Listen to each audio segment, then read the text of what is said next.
វិធីដកដែលមានលេខ3ទងនិង3ទងដោយគ្មានខ្ចី678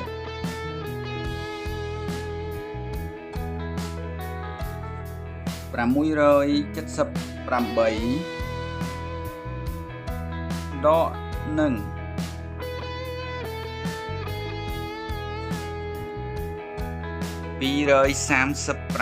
236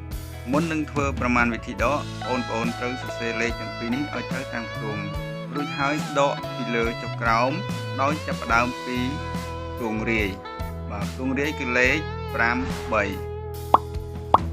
ទ5 3ដកនឹង6ស្មើនឹង2សរសេរលេខ2រួចហើយយើងចាប់ផ្ដើមធ្វើប្រមាណវិធីដកនៅខ្ទង់10បាទនៅខ្ទង់10គឺលេខ7ដកនឹង3ស្មើនឹង4បាទសរសេរលេខ4រួចហើយយើងចាប់ផ្ដើមដកលេខនៅខ្ទង់100គឺលេខ5 1លេខ6ដកនឹង2ស្មើ